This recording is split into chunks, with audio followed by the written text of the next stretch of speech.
अस्सलाम वालेकुम। आप सबको पता है स्पेन की नेशनैलिटी अप्लाई करने के लिए 2 इम्तहानात लाजमी हैं, मतलब हमें 2 एग्ज़ाम देने होते हैं। तो इन 2 इम्तहानात के बारे में मैं इंशाल्लाह इस वीडियो में मुकम्मल डिटेल आप लोगों के साथ शेयर करूंगा कि आप लोग ये कैसे जो है इनकी तैयारी कर सकते हैं। ये पहले मैं आपको बता दूं, अगर आप किसी स्कूल वगैरह नहीं जा सकते तो मैं आपको बताऊँगा घर बैठ के कैसे आप इसकी तैयारी कर सकते हैं दोनों की, और बाकायदा घर बैठ के लोगों ने पास भी किया है। नंबर 2 पे मैं आपको बताऊंगा इसकी फ़ीस कितनी है, इसके हिस्से कितने हैं, टाइम आपने कहाँ से निकालना होता है, कैसे निकालना होता है, और इसके साथ साथ एक फ़ीस दे के आप कितनी दफ़ा इसका इम्तिहान दे सकते हैं। तो शुरू करते हैं। सबसे पहले ये आपको बताते हुए कि बिल्कुल आपने दूसरे लोगों की बातों पे नहीं जाना। बिल्कुल ये मुश्किल एग्ज़ाम नहीं है। स्पेनिश का जो इम्तिहान होता है वो बिल्कुल बेसिक लेवल की स्पेनिश होती है, और जो दूसरा होता है वो तो पहले से ही आपको पता है। 300 सवाल हैं, 3 ऑप्शन हैं उनके हर एक के, और 300 में से 25 आपके इम्तिहान में आने हैं, और उन 25 में से आपने 15 ठीक कर लिए तो आप पास हैं। तो ये हो गया कि ये दोनों एग्ज़ाम मुश्किल नहीं है। उसके बाद जो सवाल जो सीएसए का एग्ज़ाम है, जो 300 क्वेश्चन वाला है, ये हर साल क्वेश्चन तकरीबन 75% सेम ही रहते हैं, 25% इसके चेंज होते हैं। मतलब अभी अगर आप तैयारी शुरू कर रहे हैं तो आपने वो एग्ज़ाम 2023 में ही देना है। अगर आप 2024 में देना चाहते हैं तो फिर आपने वेट करना है नवंबर के महीने तक। नवंबर के महीने में इसके 25% क्वेश्चन चेंज होंगे, जो कि सारे 2024 के लिए सेम होंगे। ये जो आप पास करेंगे से ये 4 साल के लिए वैलिड होता है। और देलियादोस जिसके 4 पार्ट्स होते हैं, रीडिंग वाला मतलब पढ़ने वाला, सुनने वाला, बोलने वाला और लिखने वाला, मतलब रीडिंग, लिसनिंग, राइटिंग और स्पीकिंग, ये 4 हिस्से उसके होते हैं, बिल्कुल बेसिक लेवल के होते हैं।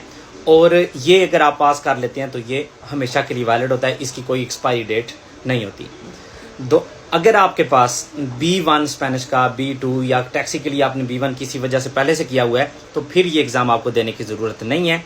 या अगर आप स्पेन में आप पढ़े लिखे हैं, मतलब आपने यहाँ आके अपनी जो एसओ की है, या उसके साथ साथ आपने कोई कोर्स ग्रादो में दियो, फिर पेबासी का ग्रादो सुपेरियर किया है, तब भी आपको ये एग्ज़ाम देने की ज़रूरत नहीं है। उसके बाद इनका जो टाइम निकालना होता है वो कम से कम आपने एग्ज़ाम से 1 महीना पहले निकालना होता है। बहुत दफ़ा 1.5 महीना पहले, लेकिन ज़्यादातर 1 महीना पहले आपने ये टाइम निकालना होता है। लेकिन अगर आप किसी ऐसे शहर में रह रहे हैं जिस तरह से जहाँ पे इमिग्रेंट्स बहुत ज़्यादा हैं, जैसा कि कतलूनिया के किसी भी शहर की आप बात कर लें, मैड्रिड की कर लें, वालेंसिया में खैर मिल ही जाते हैं, तो फिर आपको ये अपॉइंटमेंट लेनी पड़ती है कम से कम 3 से 4 महीने पहले। बहुत दफ़ा 6 बार्सिलोना के लिए तो 6-7 महीने पहले आपने अपॉइंटमेंट लेनी है, वरना आपको बार्सिलोना में नहीं मिलेगी, आपको एग्ज़ाम के लिए कहीं बाहर ही जाना पड़ेगा। अभी अगर आप ट्राई करते हैं बार्सिलोना के लिए तो आपको शायद नवंबर का भी ना मिले, नवंबर में आखिरी एग्ज़ाम है। तो फिर आपको क्या करना होगा, आपको नवंबर के एंड तक वेट करना होगा। नवंबर में अगले पूरे साल की अपॉइंटमेंट्स निकलती हैं, तो फिर आप बेहतर है कि आप साल के शुरू से ही अपने अंदाजे के मुताबिक, अगर आप सितंबर का, अक्टूबर का, नवंबर का या जून जुलाई का निकालना चाहते हैं तो वो आप आराम से निकाल लें। उसके बाद अगर आपने एक दफ़ा इसकी अपॉइंटमेंट ले ली तो फिर आप मतलब सेंटर चेंज करवाना चाहते हैं या एग्ज़ाम की डेट चेंज करवाना चाहते हैं, तो याद रखें अगर एग्ज़ाम होने को 1 महीने से कम अरसा रह गया तो फिर आप वो चेंज नहीं कर सकते। इसके अलावा शायद कोई चीज़ मैं बोल तो नहीं रहा, हाँ, फ़ीस इनकी है देलियादोस की है 134 यूरो, और इस साल 2023 में, और जो से है उसकी है 90 यूरोज़, मतलब 90 यूरोस और 134 यूरोस। देलियादोस की जब एक दफ़ा आप फीस देंगे तो उसमें आप एक दफ़ा एग्ज़ाम दे सकेंगे। अगर खुदा ना खास्ता आप पहली दफ़ा अगर आप फेल हो जाते हैं तो दोबारा से आपको 134 यूरो दे के एग्ज़ाम देना होता है। लेकिन से जो कि निस्बतन उससे आसान है, तो उसकी अगर आपने एक दफ़ा फ़ीस दे दी है तो आप पहली दफ़ा पास नहीं हो सके, या उस एग्ज़ाम वाले दिन आप एग्ज़ाम देने नहीं जा सके, तो आपके पास एक ऑप्शन होता है कि उसी फीस में आप अगले महीने का टाइम निकाल लें। से की जो अपॉइंटमेंट्स हैं, सीतास हैं, उसका ज़्यादातर मसला कोई नहीं होता, हर दफ़ा आपको अगले महीने का सीता मिल जाता है। मसला सिर्फ बनता है जो देलियादोस है उसका। तो अब मेरे ख्याल से सारी जो मैंने आपको बताना था वो बता दिया। अब मैं आपको बताता हूँ कि आपने इसकी तैयारी मेरे साथ अगर आप घर बैठ के करना चाहते हैं, क्योंकि इसकी तैयारी के लिए जो बड़े शहर हैं, जिस तरह से बार्सिलोना आप कह लें, या कतलूनिया के जो मेन 2-3 शहर हैं, वहाँ पे वालेंसिया में भी शायद 1-2 स्कूल है, तो आपने कुछ लोगों ने स्कूल्स बनाए हुए हैं, अगर तो आप वहाँ पे जा सकते हैं और आपको वो पसंद आता है तो वहाँ से आप कर सकते हैं। इसके अलावा मैंने यूट्यूब चैनल बनाया स्पेशल तौर पे सिर्फ़ और सिर्फ जहाँ पे ये जो नेशनलिटी एग्ज़ाम है दिल आदोस और से इनकी तैयारी करवाई जाती है। तो अभी मैं आपको बताता हूँ से का तो आसान से आपने वो 10 वीडियोज़ हैं और 10 वीडियोज़ को आपने ले लेना है, उनमें 300 क्वेश्चन हैं, उनकी बाकायदा ट्रांसलेशन है साथ में, तो आपने 1-2 दफ़ा उनको सुन लेना है, तो वो अब मेरे ख्याल में आपको उसका मसला नहीं होगा। अगर आप दिल आदोस की तैयारी करना चाहते हैं तो फिर मैं अभी आपको दिखाता हूँ एक बुक जिसके ऊपर मतलब जो आप ख़रीद सकते हैं, या अगर किसी ने एग्ज़ाम दे दिया है तो वो बुक आप लें और बुक के page by page her page की वीडियो आपको उस चैनल पे मिल जाएगी जो भी मैं आपको बताने लगा हूँ। तो यहाँ पे ऊपर ये जो आपको बुक नज़र आ रही है एदेलसा की, इसमें 2000 ये दिल आदोस का एग्ज़ाम 2020 से पहले एक तरह का था, बहुत साल मतलब समझ लें तकरीबन 10-15 साल वो एक ही तरह का था, लेकिन 2019 के एंड पे ये चेंज हुआ है।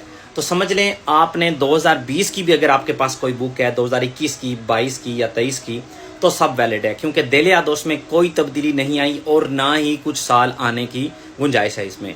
मतलब कि दिल आदोस की अगर आपका किसी दोस्त ने 2 साल पहले एग्ज़ाम दिया है, उसके पास बुक है ये, तो ये आप ले सकते हैं। इसका दूसरी बुक का क्योंकि कलर वगैरह या एडिटोरियल वगैरह तो सब कुछ सेम है, तो आपने किस चीज़ पे ध्यान देना है, ये जहाँ पे लिखा हुआ है नुएवोस मोडेलोस de examen, इसके सेंटर में जो डिब्बे के अंदर लिखा हुआ है नुएवोस मोडेलोस de examen, तो उसके ऊपर आपने ध्यान देना है। तो जिसके ऊपर ये लिखा होगा ये वो बुक है।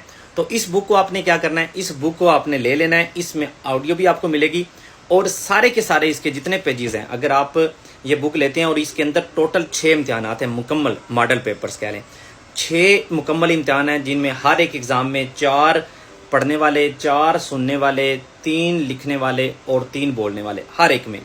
तो ये जितने एक एग्ज़ाम में होते हैं उन सब की वीडियोस मौजूद हैं। जो प्ले लिस्ट है उसका नाम है एक्सामेन ऊनो। अगर आप अगले एग्ज़ाम पे जाते हैं जो इम्तिहान नंबर 2 होगा इस बुक का, उसकी प्ले लिस्ट का नाम होगा एक्सामेन दोस, उसमें भी बिल्कुल सेम है, सारे तारियास 4 4 3 3। अगर आप अगले पेज पे जाते हैं एग्जामिन नंबर 3 पे, तो ये मतलब समझ लें कि इस बुक में टोटल आपको 6 मुकम्मल इम्तिहानात मिलेंगे, जिससे आपको आइडिया हो जाएगा कि ये एग्ज़ाम कैसा होता है। बहुत दफ़ा लोगों का क्वेश्चन होता है कि एग्ज़ाम में इसी बुक के अंदर सही चीज़ें आएंगी, तो ये समझ लेना मुमकिन है, लेकिन ये बुक आपको आइडियाज़ दे देती है, आपको पहले से पता होता है कि ये तारे ऐसा होगा, ये ऐसा होगा, ये ऐसा होगा, सिर्फ जो है ना वो इबारत चेंज होती है।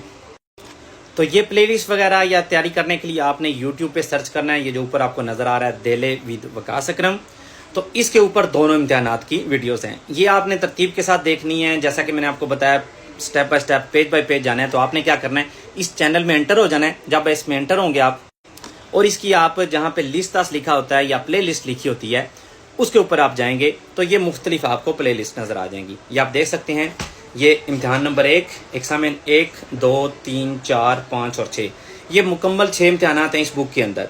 तो आप इम्तिहान नंबर 1 से शुरू हो जाएं, पेज नंबर 1 से या जहाँ से पहला तारिया शुरू होता है, आहिस्ता आहिस्ता से आप स्टेप बाय स्टेप जाते जाएं। तो आपको इंशाल्लाह जब तक आप 6 के 6 एग्ज़ाम्स देखेंगे या करेंगे तो एक तो आपकी तैयारी हो जाएगी, आपकी वोकैबुलरी बढ़ेगी और साथ साथ आपको मुकम्मल तौर पे आइडिया हो जाएगा कि दिल आदोस एग्ज़ाम है कैसा। और इन्हीं प्ले लिस्ट में थोड़ा सा ऊपर प्ले लिस्ट है से की, जो कि 300 क्वेश्चन वाला है, उसमें 10 वीडियोस हैं और उन्हीं 10 वीडियोस में से ही 25 क्वेश्चन आएंगे इम्तिहान में और 25 में से आपने 15 ठीक करने हैं, जिसके साथ आपको ये आपका एग्ज़ाम भी अब तो हो जाएगा। तो ये सारी डिटेल है दिल आदोस के एग्ज़ाम के बारे में। उम्मीद करता हूँ कि आपको कम से कम ये पता चल गया होगा कि आपने तैयारी इसकी कैसी करनी है, ये लेवल इसका कितना है। और अगर आप थोड़ा बहुत भी पढ़ लिख सकते हैं तो आपको डरने की बिल्कुल ज़रूरत नहीं, ये बिल्कुल आसान है, बेसिक लेवल स्पेनिश है। एक तो आपका एग्ज़ाम पास होगा, दूसरा आपको क्योंकि आपने स्पेन में ही रहना है तो आपकी जो लैंग्वेज है वो आप एक मोटिवार होकर ये अपनी लैंग्वेज जो है ना वो सीखेंगे। तो मिलते हैं इंशाल्लाह अगली वीडियो में, तब तक के लिए अल्लाह हाफिज़।